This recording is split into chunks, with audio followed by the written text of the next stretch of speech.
Kam kënaqësinë të kem të ftuar zotin Kreshnik Çollaku, deputet i Partisë Demokratike dhe kandidat në kryeqytet. Çollaku, faleminderit, kënaqësi që të kam studio live. Faleminderit për ftesën. Çfarë po ndodh në PD, Çollaku? Shumë pa kënaqësi, shumë probleme, primarët e urrëzuan, disa i quajnë. Më jep një koment fillimisht. Komenti është që PD-ja është një organizëm politik i gjallë. Ka lajme, ka zhurmë, ka kritika, ka debate, ka largime, ardhe, është e gjallë. E para. Dhe dyta është, po them thuajse transparent.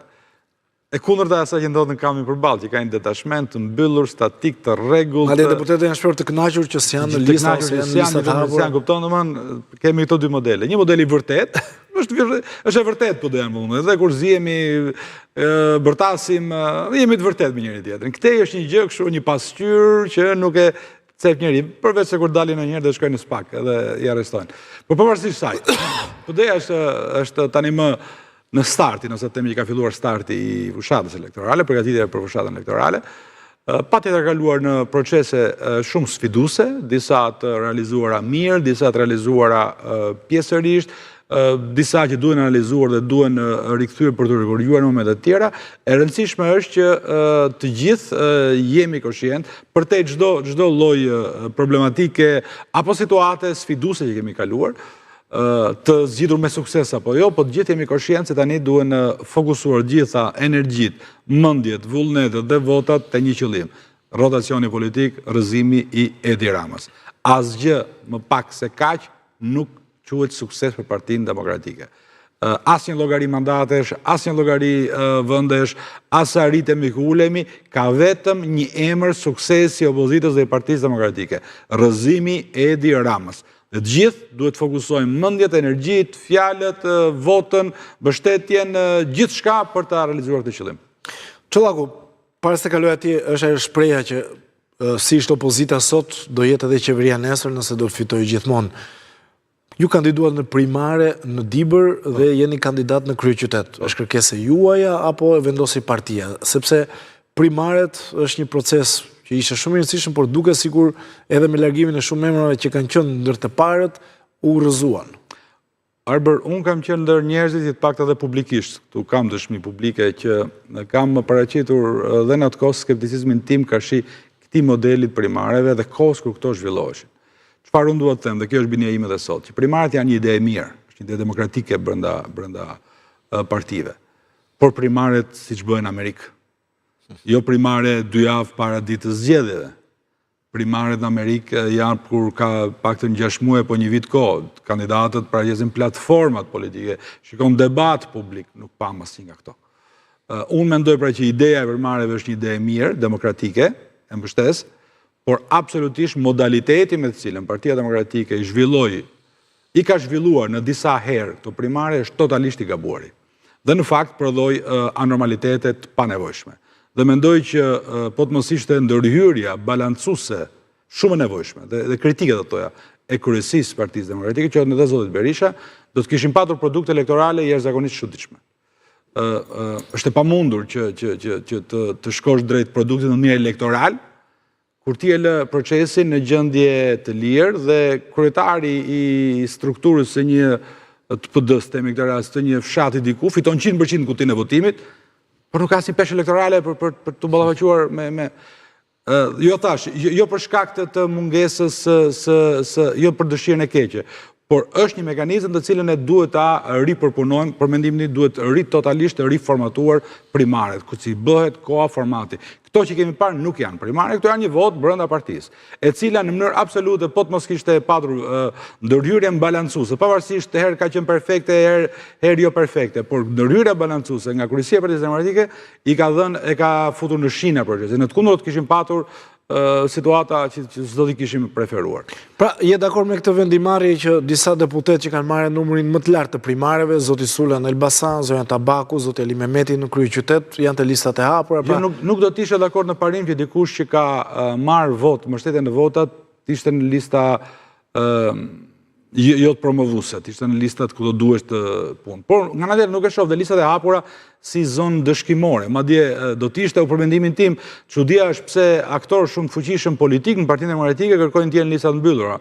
Në logjikën time, në listat e hapura duhet kishin qenë gjithë makineritë elektorale të Partisë Demokratike, ata që kanë kapacitet për të ngritur dhe të rrequr vota, dhe në listat mbyllura kishin qenë përfaqësime më të mbrojtura. Pra, pse aktor politik të fuqishëm lihen listat hapura, më duket logjik normale. E kundërta më vjen pak çudi. Por sidoqoftë në këtë rast, mbase formulat e koalicionit kanë bërë pamundur që të futen nëpër listat, flas për rastin e Tiranës. Pyetja që më drejtuat mua. Unë i nështrova primareve në qarkun e Dibrës, Arber jo sepse nuk e prisja që do ndodhte dhe nuk ishe përgatitur për që do ndodhte. Por u nështrova për të mbajtur një fjalë të dhënë me demokratët e qarkut Dibrës, unë do nderoj procesin, do respektoj procesin. Se çfarë ndodhi në proces nuk kam ndërmend të flas sot, sepse kam parimin që rrobat e palara nuk nxirren në publik përpara se të lahen në shtëpi. Do të pres momentin për ta diskutuar në shtëpi. Për kandidimin tim në Tiranë duhet falenderoj Kryesinë e Partisë Demokratike dhe zotin Berisha në drejt për drejt, të cilët ma kërkuan, patjetër ishte edhe kënaqësi dhe nder për mua. Dhe angazhimi im do të jetë total në Tiranë në mënyrë kapilare në gjithë territorin e saj. Por gjithsesi u kuptua që te primaret keni disa pakënaqësi apo jo? Unë kam qenë hapur skeptik për mbajtjen e primareve në këtë model dhe në këtë kohë. Totalisht kundër. Nuk janë primaret, ajo që kemi realizuar ne është një vot brenda antarësisë. Primaret janë kur të voton qyteti, publiku. Primaret janë kur pallavaçohesh për publikun, me platforma politike, me debat politik të brendshëm, debat politik të brendshëm, jo garë kutish brenda partisë. E respektueshme është gara e kutisë brenda partisë, por nuk garanton produkt elektoral. Mund të fitosh 100% kutit e votimit në një seksion të partisë, por nuk do të thotë se do të votoj qyteti. Dhe prandaj po them, shumë e kritikuan, por ndërhyrja e kryesisë zotit Berisha balancuese për në disa raste, patjetër ishte domosdoshme. Çollaku, një kritik që e vëre në masë ndaj zotit Berisha është sepse listat e mbyllura, të paktën me këtë sistem, janë aplikuar në vendet e tjera që kanë qenë të parat për të promovuar figura të reja. Pra ata persona që nuk marrin vota nga elektorati i partisë, që janë shoqëria civile ose nga bota akademike, futen te lista e sigurt, ndërsa ata që kanë vota futen te lista e hapur. Ndërkohë ndodhi e kundërta në PD. Pra shumë personazhe që kanë vite atje, ndoshta edhe me një numër të pakët votash duke krahasuar me zgjedhjet e kaluara parlamentare, janë përsëri te lista e mbyllur. Je dakord apo jo me këtë qendrim?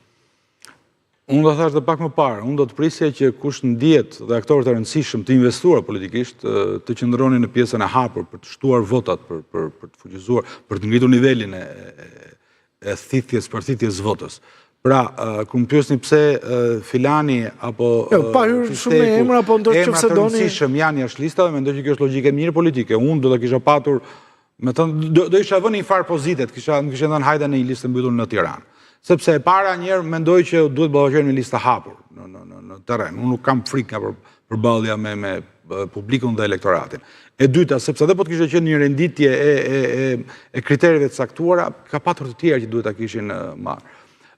Çështja e Tiranës është se ka një situatë tjetër, e cila në listën e mbyllur në Tiranë ka shumë vende koalicioni që PD-ja dhe zoti Berisha ndërtoi. Nuk kam qenë në procesin apo në diskutimet, pra mund të flas vetëm si spektator nga jashtë, pra por edhe për këtë duhet kursen të paragjykoj, sepse shkollaj të thuash që ke qenë kundër unë në parim listat e sigurta për aleatët. Unë në parim kam qenë kundër kësaj tolerance hiperbolike do thoje që i është dhënë. Patjetër që i bën nder lojalitetit politik zoti Berisha në marrëdhëniet me secilin aleat, por në pikpamjen elektorale mendoj që kjo do të shtoj peshën në kurizët të Partisë të Demokratëve, sepse makineria votave janë demokratët. Dhe kush ka aleatët, ka vota, nuk ka pse të trembet listës hapur në një farë mënyrë. Nuk ka pse të struget në mbrojtjen e listës sigurt. Kur do duhej në listë sigurt për strategji elektorale dhe politike, të ishin personalitete, eksponente nga çdo fushë, por që jepnin që mbase nuk ishin të aftë bënin fushat, por jepnin një vlerë politike, qytetare, publike, që shkonte përtej PD-s. Po doni edhe përtej PD-s. Por eksponent Partisë Shalate, që strukën në listat e mbyllura të Partisë Demokratike, me të drejtën, është një zgjidhje, ta besoj, me kush e ka bërë këtë negociatë, ka bërë me shumë sakrificë, do të Berisha, Noka, apo këta që janë marrë, sepse e di dhe situatën që kanë patur brenda dhe njerëzit, pra është një sjellje shumë lojale dhe me shumë sakrificë, një sakrificë ekstreme Partisë Demokratike për të mbajtur një koalicion sa më të gjerë për të bashkuar.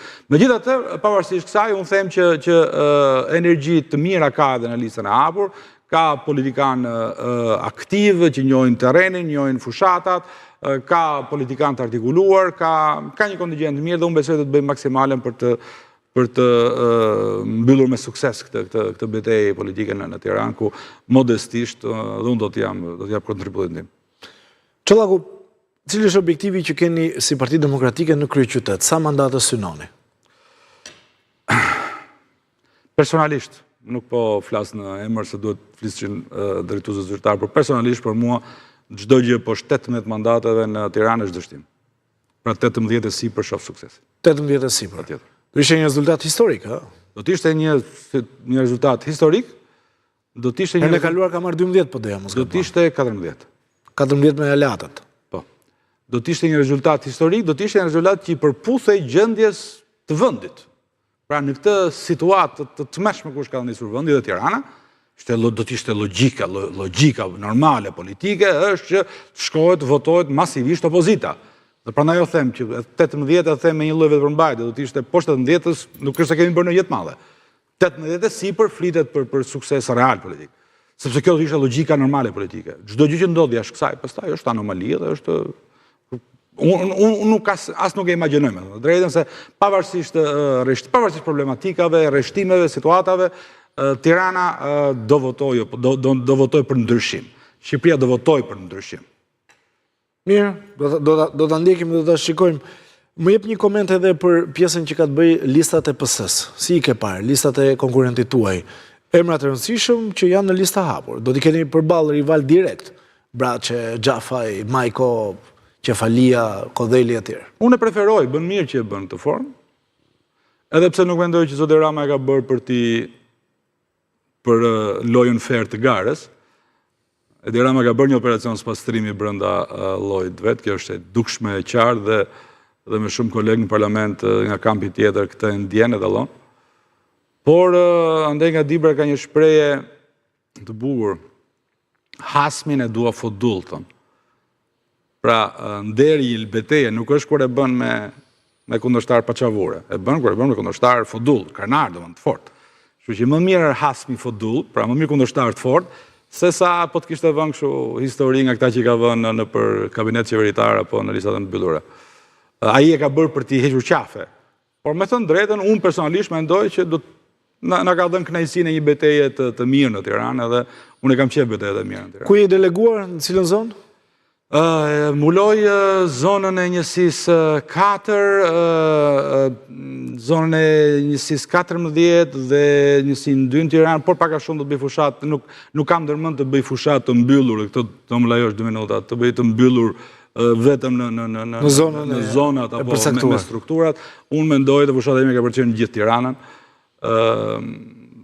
Pres dhe do kërkoj votën e një shtrese kontingjenti që shpeshere quhen kontingjenti gri në Tiranë, që është brezi im, i studentëve të viteve 90, i atyre që të lexonin libra të ndaluara në vitet e regjimit, që dëgjonin muzikë të huaj të ndaluar në vitet e regjimit, një shtrese normale që nuk ka ngjyra partijake, por që gjithmonë është në oponencë me pushtetin dhe gjithmonë dëshkon jo me votë fanatike, por me votë të arsyes.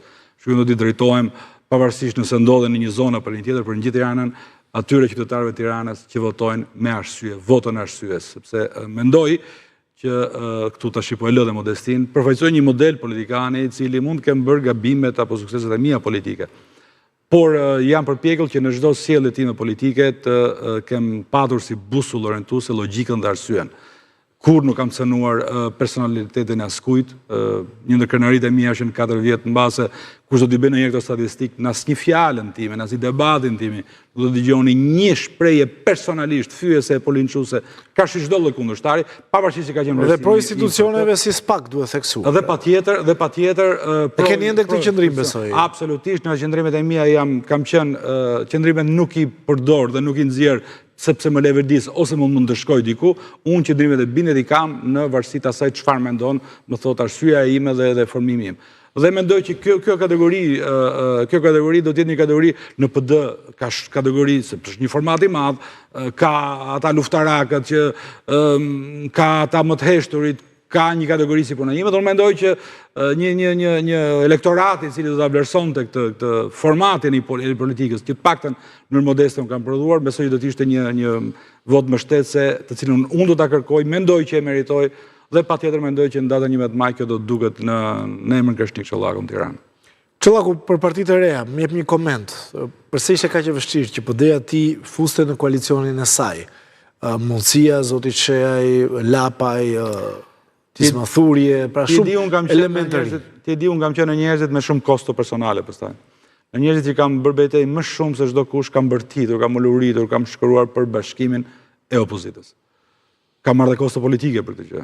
Edhe nga miqt dhe nga isharmiqt, pastaj që ktheheshin ndronin rolet. Edhe sulme fizike. Edhe sulme fizike. Incidente. Patjetër. Edhe incidente fizike, patjetër. Pra kam bërtitur fort për bashkimin e opozitës. Nuk u mbrit. Imagjinata ime do të ishte një front i përbashkët, total opozitar përballë Tiranës, total, pa përjashtuar askënd që ishte kundra Tiranës. Nuk u mbrit. Por nuk realizohet një projekt të tillë, përgjegjësia qëndron te të gjithë, sigurisht përgjegjësia e madhe qëndron te më të mëdhenjt. Dhe mendoj, nuk e di, nuk kam ofruar për të krijuar negociata, por mendoj që një ndër defektet e kësaj situate është që nuk u arrit dot një koalicion i gjerë, të paktën me ato partitë që mëtojnë të jenë sidomos dalje nga PD-ja, por dhe anti-qartësisht e Tiranës. Sigurisht nuk jam ndër njerëzit që më pëlqen diversioni politik, as nuk dua të fyej, uroj patjetër, disa nga ata i kam patur kolegë, i kam miq të mirë, uroj të kenë sukses, s'kam asnjë kompleks të them këtë gjë. Partitë të reja të cilat nuk i njoh, nuk jam shumë i qartë, në rast se janë të sinqertë në ato çfarë thon, patjetër le të kenë suksesin e tyre. Nuk jam ndër njerëzit që as fyej, as anatemoj, as paragjykoj.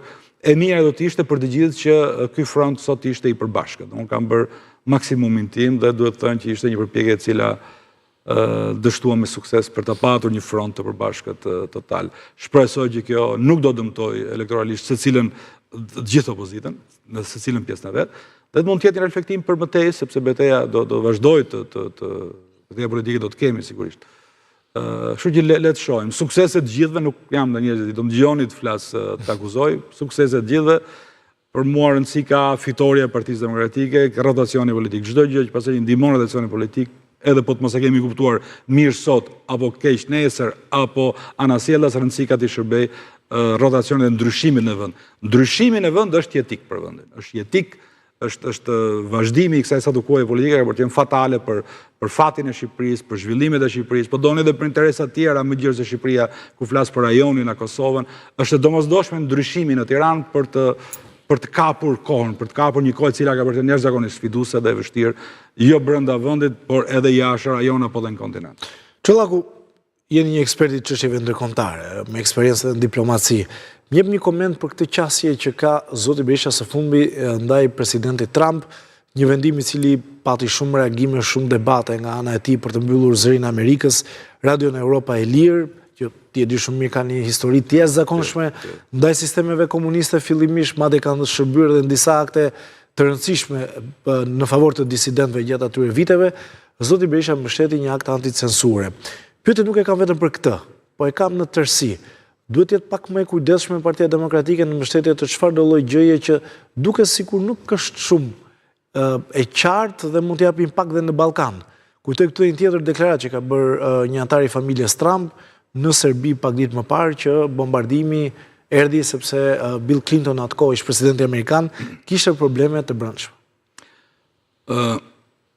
E para njëherë, ardhja e Trump në Shtetet Bashkuara, pavarësisht problematikave atje apo të shërbas me ata vendosën çështjet e tyre, tyre, shërbas me Evropën, patjetër që është një ndim, një valvul ndime si tendencë që Partia Demokratike e ndjen si erë pas shpine. Dhe në rast se të kërkoni që një politikan, lider i një partie politike në Shqipëri mos ta përdor këtë frym, të puhiz apo këtë valë që frymë Arbakurizit, nuk do t'ishte logjike. Mendoj që edhe në rastin e qëndrimit zotit Berisha me çështjen e rastin mbylljes së Amerikës, unë mendoj që ka qenë një qëndrim i kujdesshëm, po toni mbase pak neutral, kur e vlerësoj një çështje gjeostrategjike dhe kur e përcakton një çështje gjeostrategjike, do thotë që ja hoqi vetes dhe të drejtën për ta mbështetur apo për ta kundërshtuar. Pra, quajti anticensur, ishte në favor. Është anticensur, tha. Një çështje gjeostrategjike, tha. Dhe kur thotë çështje gjeostrategjike, ja la pastaj shtoi anticensurën, ndihmon për anticensurën, tha. Vendimarrjes së administratës Trump. Po zëri Amerikës është një organ i cili ka qenë në favor të opozitës shumë momente. Unë mbështetem, unë dakord ndaj këtë me ju, zëri Amerikës ka një histori të madhe suksesit, dhe patjetër zëri Amerikës ka qenë një ndër fuqitë e Shtetet Bashkuara në Evropë, sidomos në pjesën e Evropës filindore, në përballje me bllokun komuniste, me Rusinë. Por kjo sidoqoftë prapë është një vlerësim i administratës aktuale Trump. Historia do ta tregojë koha do ta tregojë nëse është i drejtë apo i gabuar. Dhe mendoj që edhe qasja kryesore, nuk e di pse nëse i ka dalë në një nga këto që po thonë, por çështja referimi që e bëri është çështje gjeostrategjike. Pra ja la praktikisht vendimarrjes shtoi pastaj edhe pjesën e anticensurës. Praktikisht e konsideroi anticensurën. Po komentet, dua një koment edhe për këtë qasje që çdo gjë që vjen në këto momente nga Amerika, Europa është shumë e kujdesshme, madje është e shqetësuar, ndërkohë Partia Demokratike çdo gjë që vjen nga përtej oqeanit po e duar troket, por për Ballkanin janë disa sinjale jo shumë të qarta. Ajo e Beogradit shkaktoi jo pak panik në Kosovë. E vërtet është, për t'i e di, dhe unë kam qenë gjithmonë në favor të kësaj. Madje një ndër shkaqet e atij konfliktit brenda llojit ishte se unë hyj të njerëzit i them, si kam thënë dhe mendoj që në PD jemi të gjithë se Shtetet Bashkuara të Amerikës kanë një lidhje jetike, strategjike, është një alat strategjik i Shqipërisë dhe i Partisë Demokratike gjithashtu, sepse qëndron në ADN-n e krijimit të saj. Por pavarësisht kësaj, mendoj që patjetër politika shqiptare, jo vetëm Shqipëri, por edhe në Kosovë, duhet i qaset me realizëm zhvillimeve në Washington, sidomos kur bëhet fjalë për Kosovën. Unë në 10 herë kam thënë në analizat ndryshme se ne kemi që nga shpallja e pavarësisë Kosovës, intensifikimi i puna lobuese e faktorit shqiptar në Shtetet Bashkuara ka rënë. Ne u mbyllëm në një guackë vetë kënaqësie mbas shpalljes së pavarësisë. Xhamadani via bë flamurin në New York, Michigan, Boston, Florida dhe lam Washingtonin. Janë mbyllur zyrat e lobimit në Washington.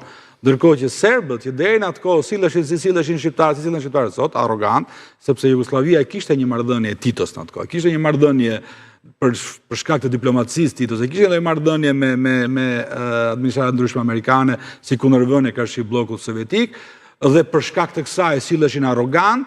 Serbët fillon të silleshin si sillemi ne sot dhe shqiptarët silleshin si po sillen serbët sot, pra kokulur, duke lobuar, duke shkuar duke folur me diplomat, duke shkuar duke folur me zyrtar, duke treguar versionin e tyre të historisë dhe ne në fakt mbas shpalljes së pavarësisë kemi patur një lloj vetkënaqësie të pakuptim. Ndërkohë që është e vërtetë që pavarësia e Kosovës, faktori shqiptar në Ballkan është jetik për Shtetet Bashkuara, mbas pavarësisë së Kosovës qëndron kontributi i Shtetit Bashkuar të Amerikës, por diplomatët ndrojnë, politikanët ndrojnë. Shumica e senatorëve që kanë qenë luftëtarë, kanë qenë një lloj UÇK-je në Kongresin Amerikan, nuk jetojnë më, janë ndruar të tjerë. Histori nuk e lexojnë, nuk kanë detyruar të lexojnë në historinë të hallit të gjithë, por nuk ju a tham ato për ditë. Dhe i fundmi i kësaj plejade ishte Bideni, që pastaj përfundoi në presidencë me gjendje shtetësore gjithë e pam se çfarë. Pra duhet ndëtur, duhet punuar, duhet lobuar, duhet treguar e vërtetë. Dhe nuk kam asnjë lloj, dhe pastaj ndodh që vjen një njeri në moshë mesatare, të jep një version të historisë pse bombardua Beogradi, por ka qenë rëndësishëm, sa djali presidenti Trump, të jep një version të historisë pse bombardua Beogradi, totalisht anormal. Por për këtë gjë nuk duhet as vënduar në kokë uluritur, duhet kuptuar që duhet shtuar puna, komunikimi, sqarimi i partnerëve, sepse në thelb një gjë është e sigurt. Shtetet e Bashkuara të Amerikës nuk janë kundër interesave shqiptare në Ballkan. Sigurisht, taktikat se si lëviz një administratë tjetër ka të bëjë me njerëzit që e bëjnë politikën. Njerëzit që e bëjnë politikën ka lidhje me informacionin që kanë, me ata të cilët u dalin në derë, ju trakasin në derë për të treguar versionet. Prandaj duhet shtuar puna atje, duhet sqaruar puna atje. Në asnjë rast nuk duhet humbur komunikimin me administratën dhe me zyrtarët që hartojnë këto politika. Vetë mbyllja, vetë kënaqësia, apo një lloj kështu sovranizmi i pa kuptim do të ishte vrasës për fatet e Kosovës të rast, por edhe të Ballkanit, sepse do t'i jepte hapësirë atyre që shkojnë trokasin dyerve. Kushtetërim bunkerizuar të mbyllur brenda këtyre trojeve tona, nuk bëjmë asgjë. Mund të këndojmë Xhamadani via i bim çifte lise, sharkise me radhë, por duhet punuar në diplomaci për të marrë produkt politik. Vendet tona të vogla mjerisht e kanë këtë peshë të përhershme historike për ta mbajtur në kuris. Prandaj duhet shumë punë, sepse historia nuk është më e lehtë dhe koha po vjen shumë e ndërlikuar dhe mund të ketë papritura të cilat absolutisht nuk duhet ta gjejnë duke fjetur, por të zgjuar dhe një apo dy hapa para për të paraprirë çdo lloj situate mund t'i qaset Ballkanit apo kontinentit, patjetër. Mirë, edhe në fund